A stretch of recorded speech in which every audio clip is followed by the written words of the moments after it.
Cuentaderas de historias. Ya estoy en grabación. Bueno, somos el Agu y el Emi. Vamos a hablar un poquito hoy sobre historiografía tradicional rankeana, historiografía de los clásicos, ¿sí? Del siglo XIX. Vamos a hablar un poco sobre corrientes historiográficas, pero para poder hablar un poquito de eso, antes vamos a retomar el contexto previo de qué estábamos hablando.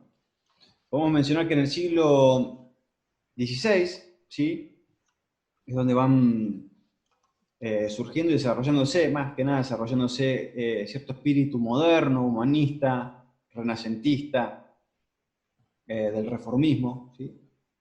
Empieza a existir una preocupación crítica que tiene que ver, ¿qué es esto? Preocupación crítica. Es una preocupación por la validez y autenticidad de los documentos. Más que nada el reformismo es quien plantea esa discusión, ¿no? Los documentos, dicen, no son del todo auténticos los que hacen referencia al cristianismo, el cristianismo católico, el catolicismo. Y en el marco de esa discusión, ¿sí? Eh, Dentro de los sectores de poder, y sobre todo muy vinculados a cuestiones religiosas, empieza a darse esa discusión sobre la validez y autenticidad de documentos. Ya en el siglo siguiente, siglo XVII, ¿sí? Don Mabillon va a establecer o va a crear, va a generar algo que se llama la diplomática, que es la ciencia del documento que es sometido a la crítica documental. Es decir, que demuestre,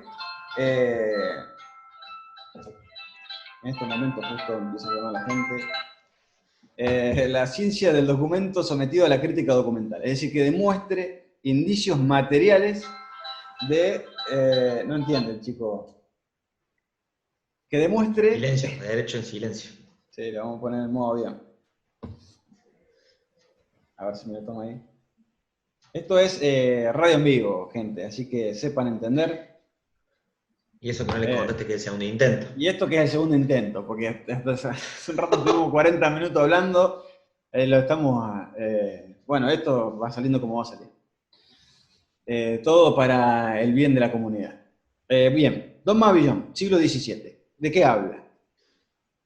Habla de que hay una necesidad de una ciencia de el documento escrito sometido a una crítica documental.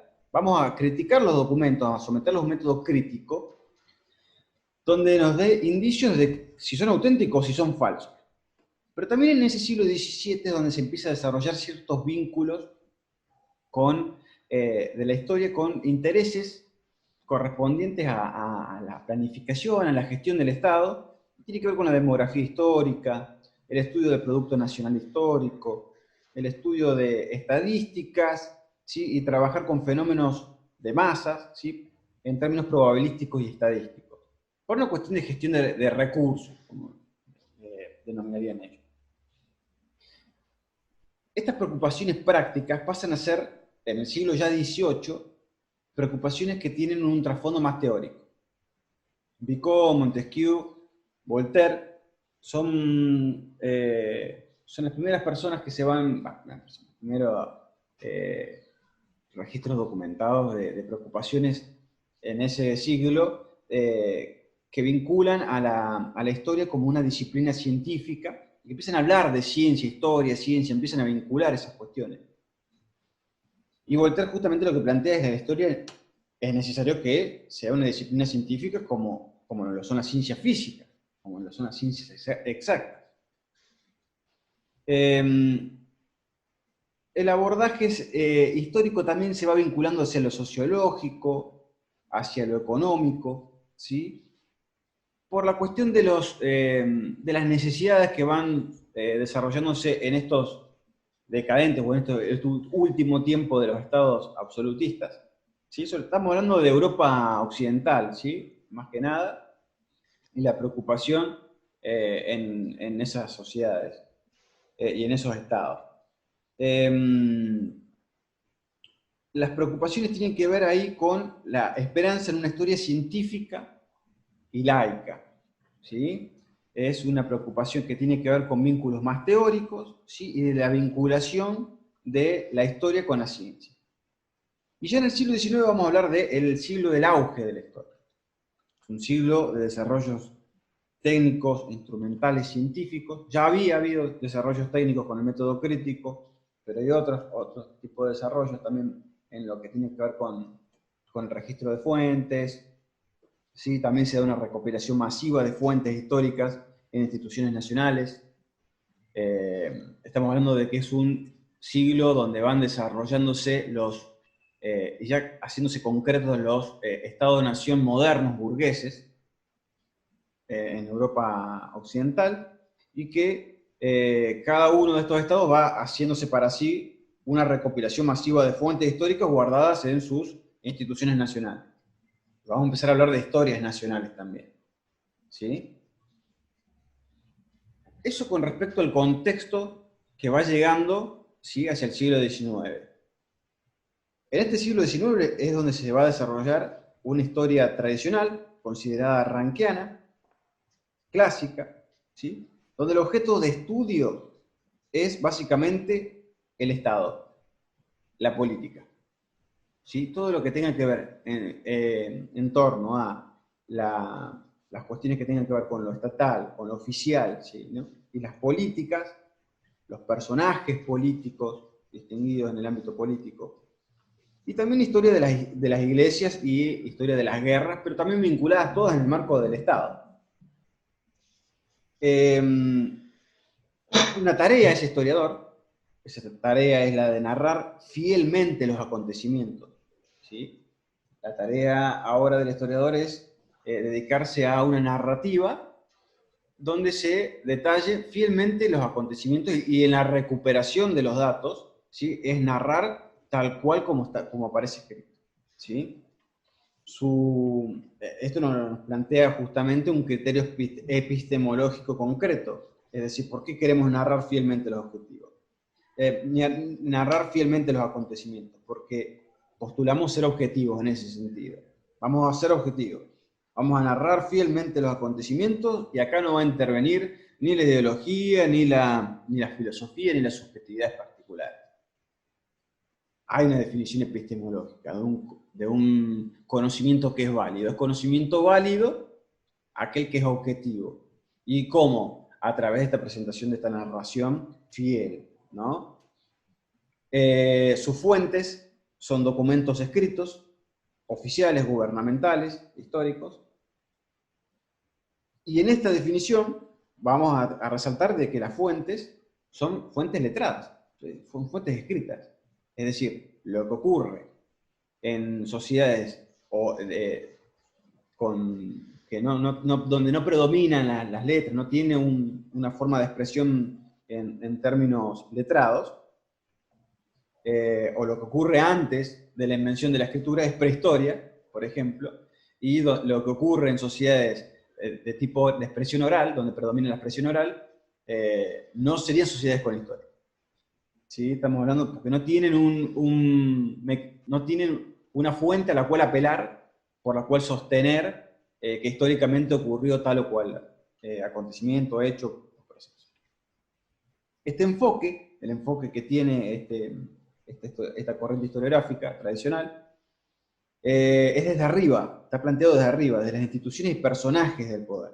Son muy personalistas en ese sentido, y desde las instituciones que detentan el poder, ¿sí?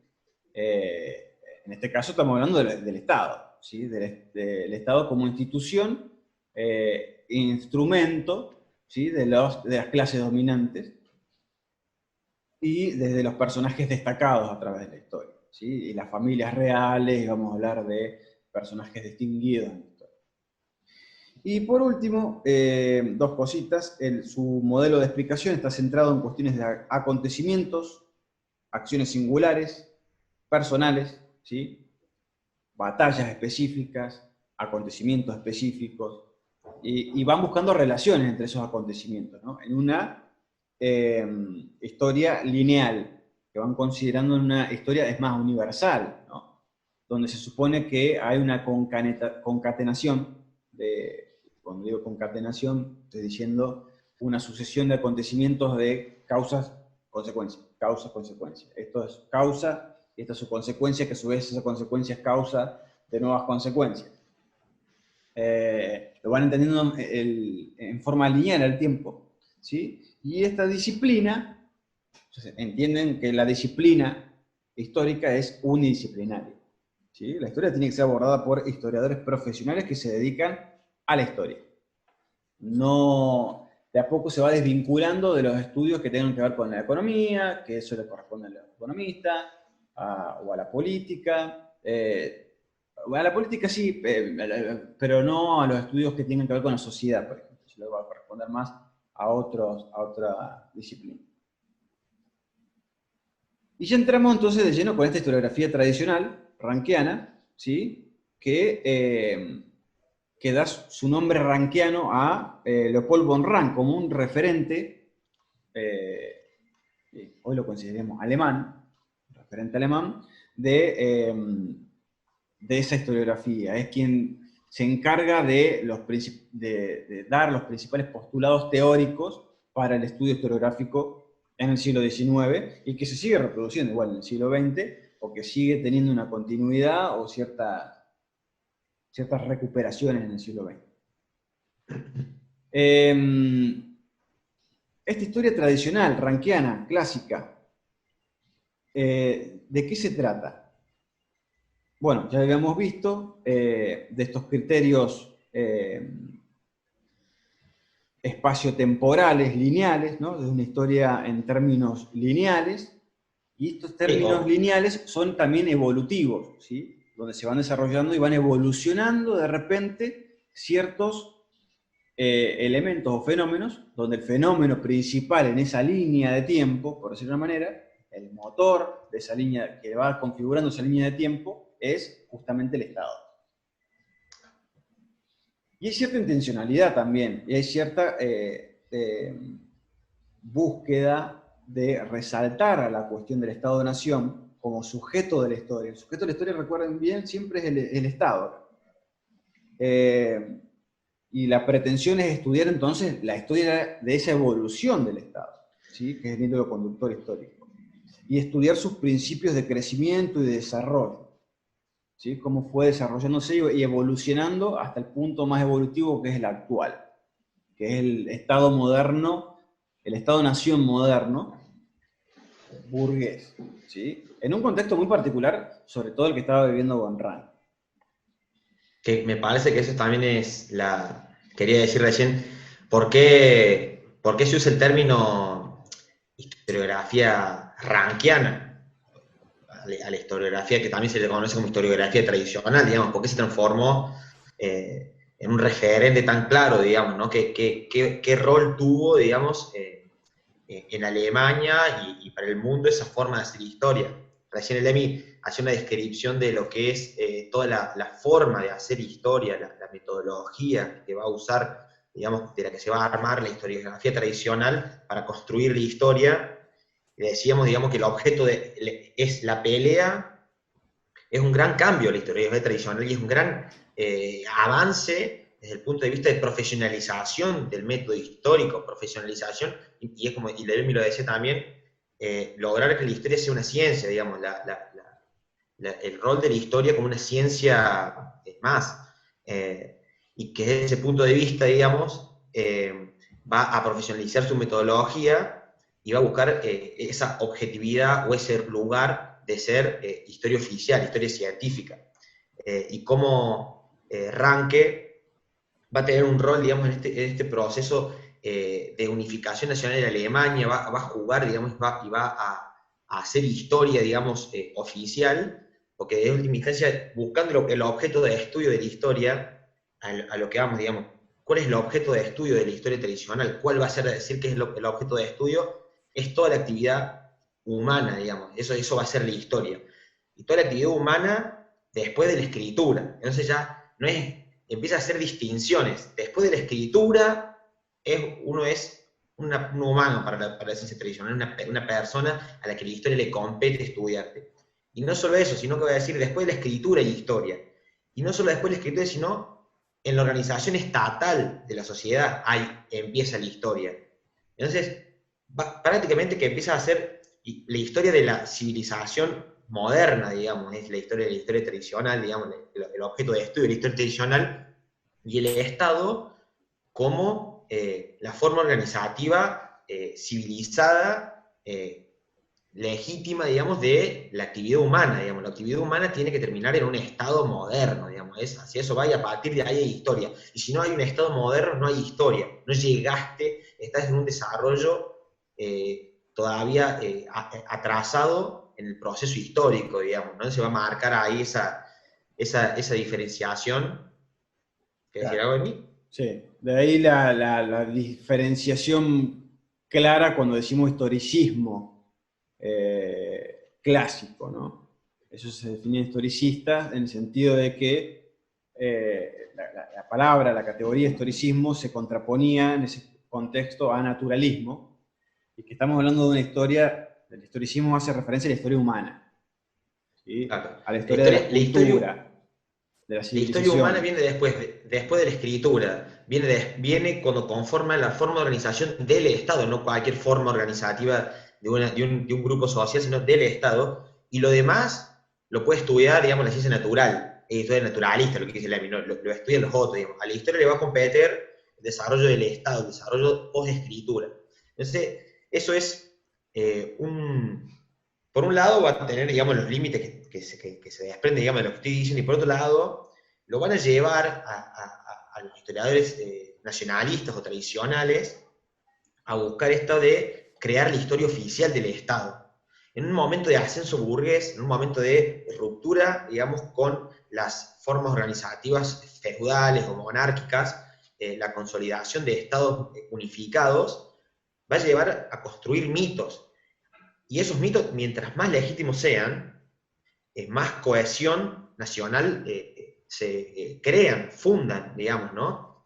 Entonces, nosotros recién, es la segunda vez que grabamos esto, quiero que sepan, ya hemos hablado de esto, pero no se grabó el audio, tuvimos un gran problema, así lo estamos como volviendo a trabajar, quizá ya uno cuando lo va diciendo, va pensando un poco más.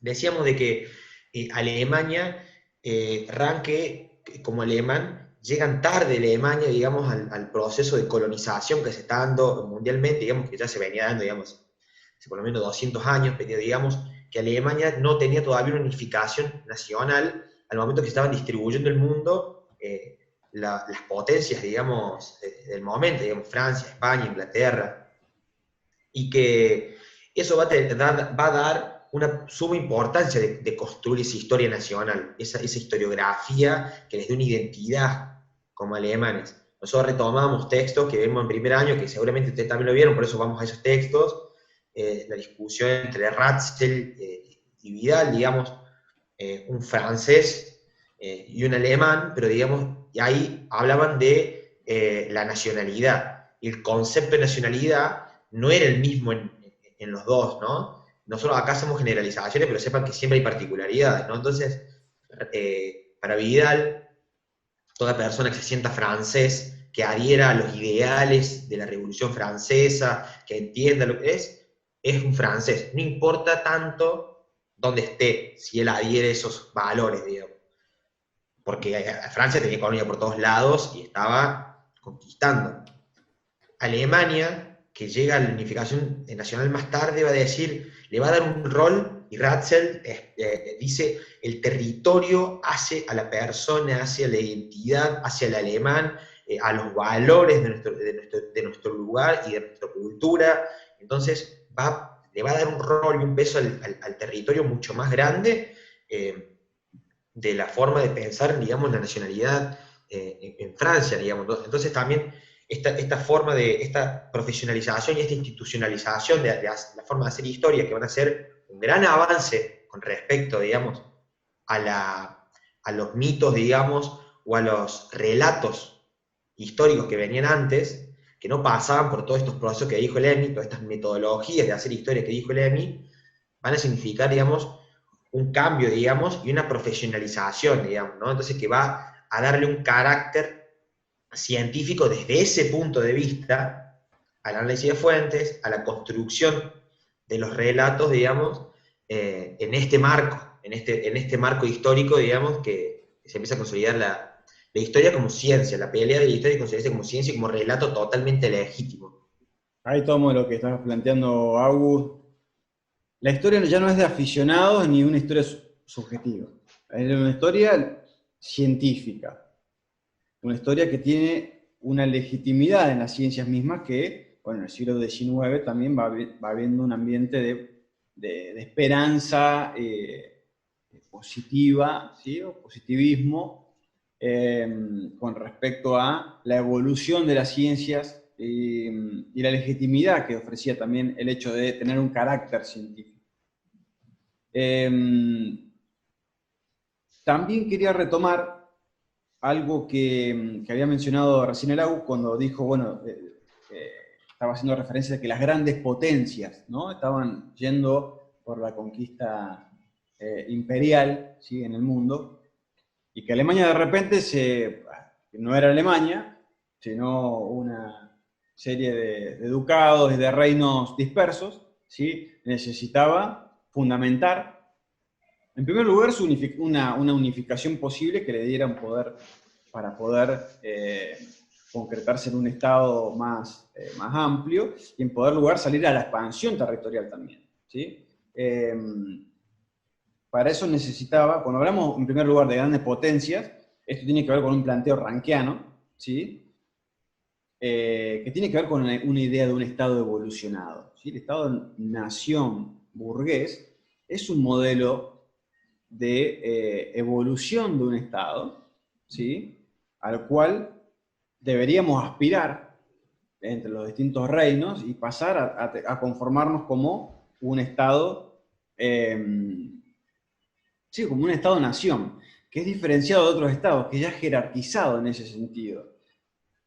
Al hablar de estados evolucionados, vos estás hablando de jerarquías entre estados, ¿sí? Hay estados evolucionados y estados que no están evolucionados. Y hay otras sociedades que ni siquiera tienen estados, que pasan más por el estudio natural, ¿sí? Que lo podrían estudiar antropólogos o no sé, veterinarios lo podrían estudiarlo. Sí, más o menos. Biólogos. Sí, biólogos, por poco más. Estas grandes potencias, ¿sí? Esta idea de grandes potencias, termina por justificar esta acción imperial a la que habla el AU.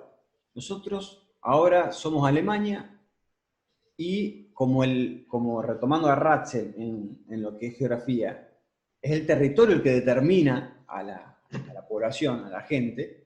Bueno, salgamos a la conquista de esos territorios. Además estoy viendo que nuestros vecinos hace siglos salieron a la conquista y nosotros ¿en qué estamos? No tenemos ni una islita, no tenemos ni un pedacito de... Ya se están repartiendo todo. Se están repartiendo todo y nosotros acá quedamos fuera de la fiesta. Entonces empezaron a decir, bueno, ¿cómo hacemos para participar en la fiesta? Bueno, para participar en la fiesta primero vamos a necesitar tener un poder suficiente, ¿sí? Un poder suficiente y una legitimidad suficiente. La legitimidad nos lo va a dar la ciencia que va a poder justificar nuestra acción imperial al considerarnos como una gran potencia, como un estado evolucionado, ¿sí? Y para eso es importante generar esto que también decía Lau, hizo referencia recién en términos de identidad, generar una identidad colectiva.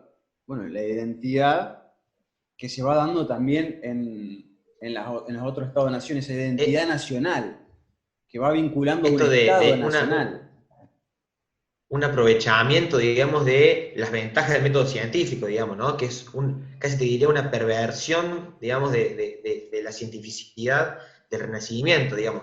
Entonces empezás a legitimar todo porque es científico. Vos creás ciencia, que es objetiva, que tiene un método, entonces como es una ciencia, es una verdad incuestionable y absoluta, digamos. No, cuando el método científico posibilita conocer y sistematizar un montón de cosas que ayudan, digamos, a conocer el mundo, a transformarlo, lo que sea, se hace una perversión, creo, del discurso renacentista, científico, de que es la verdad, de que es superior, y a través de eso construir, digamos, esa legitimidad desde la ciencia, ¿no? Y decir que sos objetivo porque la ciencia lo dice. Entonces, un Estado es mejor que otro y es un hecho científico. Lo disfrazas de un hecho científico a algo totalmente arbitrario que vos decretás, digamos, ¿no? Entonces, Ujú. por un lado tienes eso de tamizarlo con un proceso científico a la disciplina de la historia, pero por otro lado, digamos, que tiene claramente una intencionalidad y un rol de crear ese mito fundante que es legítimo para imponerlo a otras culturas, ¿no? En los hechos, como decía Lemmy, no se analiza los procesos que dan hechos, sino se analiza el hecho que es mito fundante de una nación, de un proceso, la batalla, el prócer que heroicamente defendió la frontera, la expandió la frontera, digamos, conquistó a América. Ese hecho es un hecho, no hay fuerzas sociales, fuerzas políticas, económicas y sociales, digamos, que confluyen para dar una expresión de un hecho histórico, sino que es el hecho fundante de un relato, entre comillas, científico, ¿no? Ujú. Sí, sí, sí. Es una investigación científica que se pretende objetiva, pero que a la vez alberga supuesto de paradigma burgués. Consideran el orden cultural social burgués como el más evolucionado, y hay cierta intencionalidad en llevar ese ideal, ese paradigma, en realidad, hacia el resto del mundo. Y también de mitificarlo y de crearlo en términos míticos. Y con respecto a eso de la creación con términos míticos, está bueno que también retomar esto porque hay una característica muy particular también en la historiografía tradicional rankiana, que es considerar la historia sí como ciencia, objetiva, ¿sí? Con su pretensión de objetividad. Ya hemos visto que su pretensión de objetividad tenía que ver con el hecho de que, primero, hablamos con un criterio de veracidad, hablamos de fenómenos reales, de que realmente ocurrieron, y nosotros nos aferramos a lo que está escrito, a lo que está fielmente, a lo que hemos descubierto a través del método crítico, y se recupera el método crítico, a lo que ya está establecido, y nosotros no, es más, no solo recopilamos y articulamos los hechos, sino que buscamos comprenderlos en esa recopilación, y los vamos articulando, los vamos vinculando para comprender los hechos, ¿sí? Sino que no vamos a juzgar, no va a intervenir acá, ya habíamos dicho, la filosofía ni la ideología, ¿sí? Vamos a exponer los hechos y que van a comprenderse a sí mismos según sus vinculaciones. Pero no vamos a ser jueces del pasado, ¿sí? No vamos a juzgar, entonces es una ciencia bien limpita, vamos a decir, una ciencia bastante aséptica. Incuestionable, esto es Esto es incuestionable. incuestionable, No puede papá. decir nada de esto. Si yo te estoy bombardeando tu territorio, es porque, bueno, lo lamento, vos tenías una historia natural. El progreso Eh, está tocando tu puerta. el progreso está tocando tu puerta y no la suele tocar suavemente. Pero volviendo igual a la cuestión de la historia como ciencia, también tienen una referencia que tiene que ver a la historia como arte también, en la expresión científica, ¿sí? O sea, yo investigo de manera científica, concluyo, comprendo de manera científica, pero lo expreso de manera literaria. Y eso tiene que ver con lo que Lau planteaba con las mitificaciones, ¿sí? Para construir un relato, ¿sí? Una narrativa fundante de un Estado que legitime un Estado, ¿sí? No lo vamos a terminar haciendo en términos estrictamente técnicos y con palabras técnicas y científicas, sino que vamos a recurrir muchas veces vamos a recurrir en este caso, al arte y a la escritura en términos literarios, ¿sí? Entonces, la expresión historiográfica tradicional es a través de la literatura y de narrativas eh, con escritos en prosa y con un orden literario, más propio de los vínculos entre arte y ciencia, ¿sí? No es ciencia pura, pero entienden que ese arte es parte también de la cuestión científica. Entonces comprenden que arte y ciencia se pueden ir complementando en ese sentido.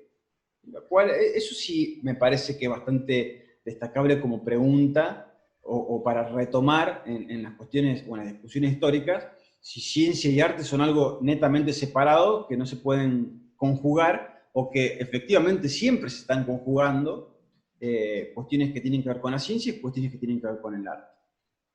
¿Sí? Sea en la definición de los métodos científicos o en la definición de formas de expresar en un paper o en un artículo científico, lo que fuera, no hay una vocación también artística, también no hay una expresión artística también dentro de lo que es científico. ¿Se contraponen esas palabras? No, además también Ciencia. el arte como una expresión profunda, digamos, de la naturaleza humana, digamos, como el arte como vehículo para tratar de expresar sentimientos es algo que puede tener mucho valor, digamos, y que lo va a aprovechar, si bien rompe con la historia anterior, con la forma de describir la historia anterior, la historia tradicional, la historia rankiana, diciendo, esto no va a ser un relato, esto va a ser una ciencia, no vamos a seguir relatando en general, sí va a mantener, sobre todo había muchos escritos de la iglesia que venían, que contaban, digamos, las historias y hacían, construían relatos, digamos, con una forma de escribirlo, pero no va a romper directamente con eso, ¿no? Y como le dice Lemmy, recién decíamos, es como que tiene una estética que produce una personalidad, también una estética que es como la marca registrada y da más personalidad, digamos, a una nacionalidad, digamos, a una personalidad nacional. Sí, sí. Es que tiene que ver más que Que nada. hoy, y que hoy en día, digamos, como dice Lami, tampoco vamos a tirar eso a la basura, porque sí, puede ser un vehículo para, así como criticar las fuentes y ponerlas en juicio, y es una herramienta muy valiosa, esto de integrar una estética, una forma de escribir, de expresar un proceso, puede ser también una gran herramienta.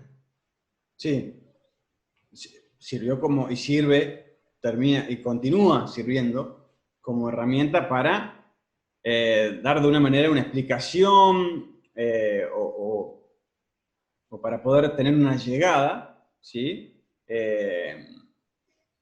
Hacia, hacia el resto de la ciudadanía. ¿Cómo hacemos para explicar Que conmueve, llegadas, conmueve, hechos que claro, cómo conmueven. hacemos para explicarle a niños de tercer grado la formación del Estado-nación moderno burgués sin tener que hablar de términos técnicos ni discusiones que...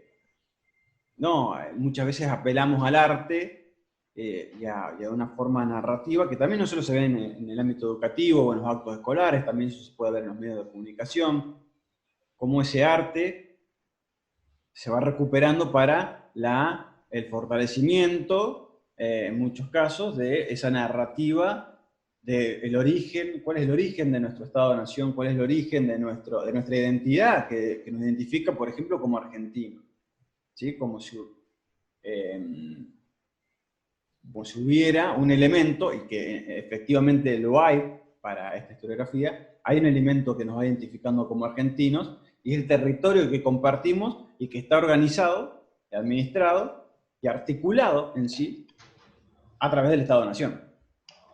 Es el Estado-Nación el que nos va dando la condición, el sujeto principal que nos va dando la condición de argentinos. Y en ese sentido, para explicarlo, recurro a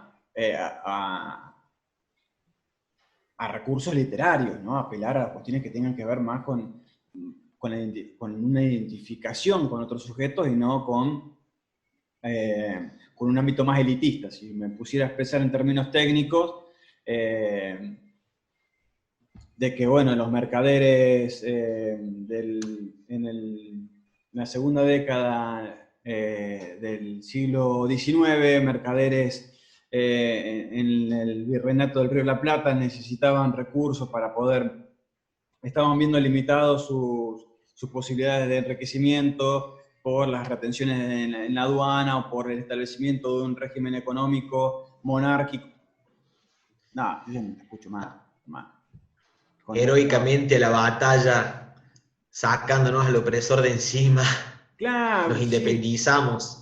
Sí, sí, sí. Y generalmente Cambia. la cuestión si retomamos la historia argentina, muchas veces se dan en ámbitos hasta, que digamos, una palabra que no tiene sentido, pero tratan de despolitizar, ¿sí? Se entiende como yo soy apolítico Yo entiendo mi historia nacional sin términos de conflictos entre clase o parte, sino que todos éramos, todos queríamos una patria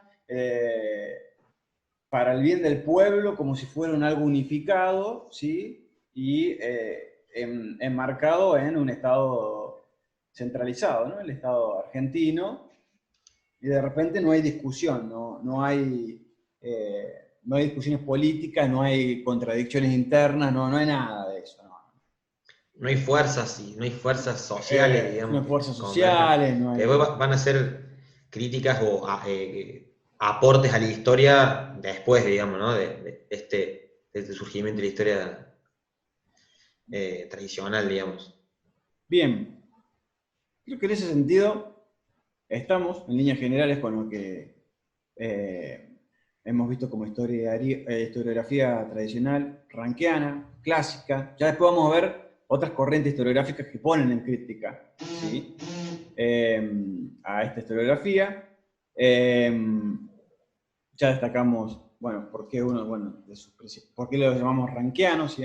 Su principal referente es Leopoldo von Rank, con las intencionalidades y el contexto en el cual se enmarca.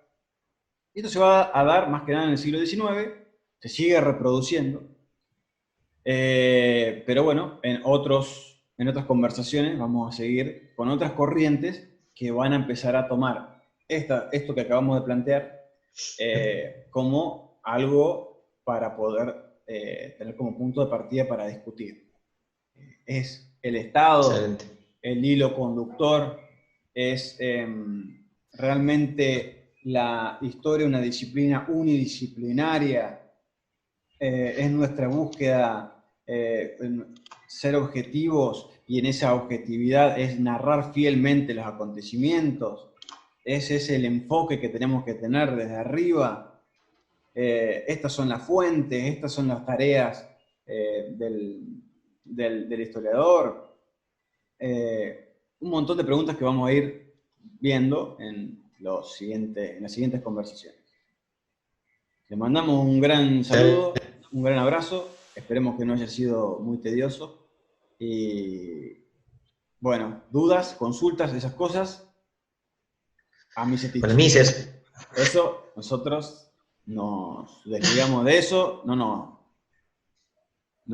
estamos contratados, somos mercenarios, no estamos contratados para esto. ¿Sí? Nosotros hacemos los mercenarios de Misetich. Esto se llama, este es el nombre del programa. no me radial este. Vamos.